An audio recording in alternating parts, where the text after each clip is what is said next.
Се потврдуваат стравовите на земјоделците. Пченицата годинава е со преполовен род.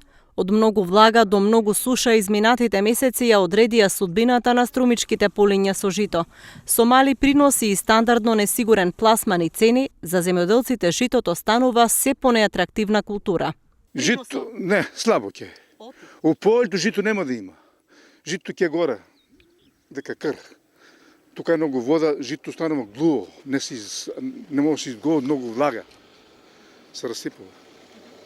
А оваа година ќе има ли приноси? У полето ќе нема. Многу мало. А горе ќе има. Тука од Гичерија на горе тај дел ќе има жито, тука нашето поле ќе не. Слабо. 200 кг ќе има од декар. Не знам што да ти кажам, не гледах од многу влага, вај година многу е ситно. А не можам да бидам паметен што ќе биде, как ќе биде. Значи, не гледах баш, ситно е многу влага. А што ќе е, как е, това не знам. Од ресорното министерство потврдија дека ќе се даде дополнителна субвенција од 3 денари за предаден килограм пченица кај регистрирани откупувачи во период до 31 август 2023 година.